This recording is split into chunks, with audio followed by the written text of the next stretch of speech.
What's going on, YouTube family? Hope you guys have been good and are having a great week as usual. I've been on a little vacation visiting my girlfriend in Thailand, but we're back this week with the YouTube content. Speaking of Thailand, I massively lucked out while I was there. I managed to pick up these Dior BIRKENSTOCKS. If you've been following me on Instagram, I've actually vocalized about the high price point on these. But you know what? The more images I've seen of them, especially from Thibaut, the Dior footwear designer, the more I began to really like them. Of course, the other colorways were long sold out, and I was looking at the crazy resale prices people were asking for them. Honestly, by that point, sometime last month while I was still in Thailand, I pretty much gave up the hunt on these, but I completely lucked out when I randomly went onto the Dior Thailand website and they dropped the dark brown colorway of these out of nowhere on a Sunday. They allow for reservations and I scooped one up immediately. I did want the taupe grayish colorway initially and wasn't too sure about these dark brown joints, but the moment I tried them in store in real life, I was 100% sold on these. This specific model is based off the Birkenstock Tokyo. They look super similar to the Bostons, but of course with Dior's own twist on them. They are insanely beautiful in real life. Quality of leather compared to the regular Birkenstock is actually pretty significantly higher. But without wasting any more time, guys, let's get right into the styling. We've got 3 ways to style the Dior Birkenstocks, and then we'll get into the details and unboxing towards the end. For look 1, we're going with an easy errand run kind of outfit with a graphic tee and tote. Then onto a vintage coogie fit for look 2. And finally, we're bringing out some brown and cream paisley prints for look 3. Look 1, we're going for the classic graphic tee and washed blue denim combo. We've got the classic Aimé Dore white cap on top, Aimé rose graphic tee, light washed Gucci blue denim on the bottom, Aimé tote bag in a size large, and finally the Dior Birkenstock Tokyos on feet paired with some light brown socks from Uniqlo. I love simple styling choices like this. Fashion doesn't always have to be crazy and over the top. Sometimes toning things down with simplicity is the better choice. This look is also super easy to replicate. You just need a cream tee with some light blue denim and you're good to go. Next up, busting out the vintage coogie. We've got a darker toned fit with the Aimé Dore beanie in black, vintage coogie jumper in a calm dark green, cream tee underneath for the layering, cargo pants by Trendy Woo Studios, and of course the Dior Birkenstock Tokyos with some dark green socks this time, also from Uniqlo. Pairing the dark brown Dior Birkenstocks with some dark green and black is a really easy combo for you guys to try out on your own. Fall winter season is coming up too, and this fit would absolutely be one of my favorite choices.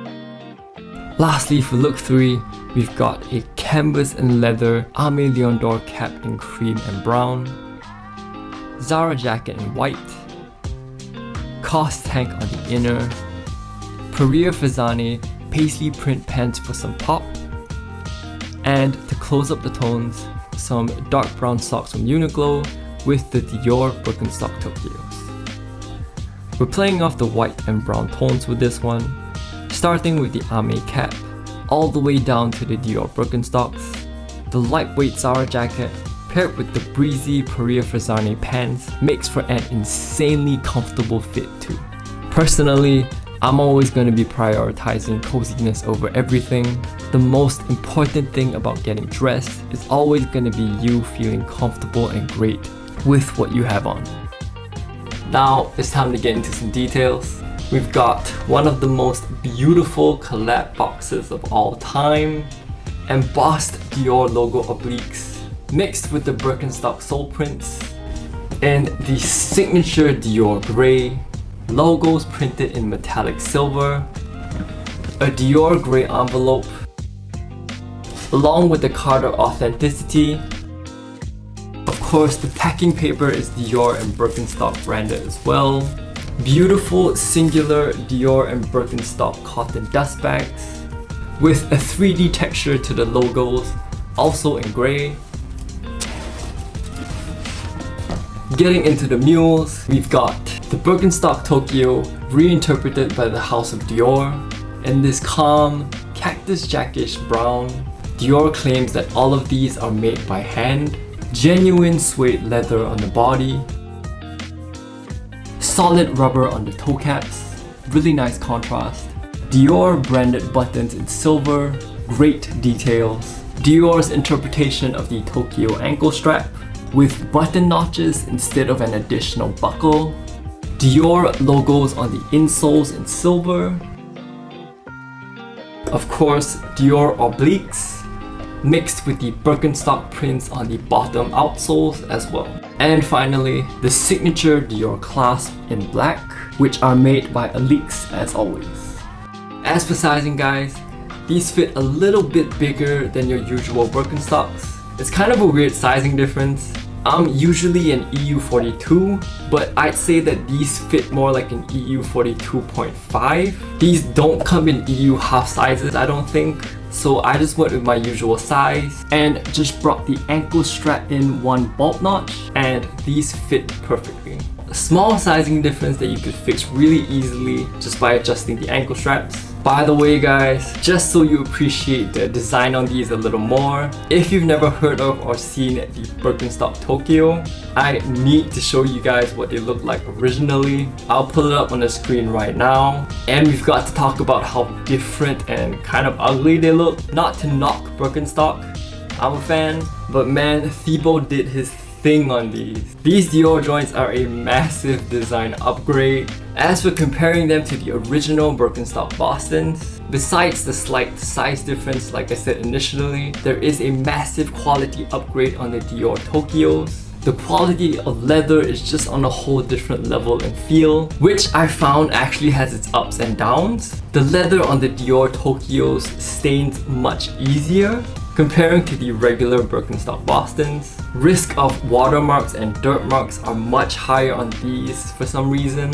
because of the quality of leather. Comparing to the Birkenstock Bostons, I've been beating these up like crazy and they still look really good, so that is something to keep in mind. You are paying a much higher price point for these, but you do have to be a lot more careful if you're the type to keep your footwear squeaky clean. Taking the upgraded design aspect into consideration, the Dior price point is still pretty high, but I think I can kind of bring myself to respect it. These are an amazing everyday mule, much comfier compared to the regular Bostons, mainly because of the ankle strap and that increase in quality too. But what do you guys think? Do you think close to 8 times the price point is worth the purchase? But with that being said guys, it's gonna be it for me today. I hope you guys enjoyed this week's video and styling. Let me know which is your favorite look. As always, if you enjoyed the video, please drop a like, share, or comment. It does help me out with the YouTube algorithm. If you enjoyed my content and would like to support me, please hit that subscribe button. Also, if you want more content from me throughout the week, don't forget to check out my Instagram. I'm also on TikTok now, so don't forget to check that out too. And yeah, much love guys. Peace. See you guys again soon.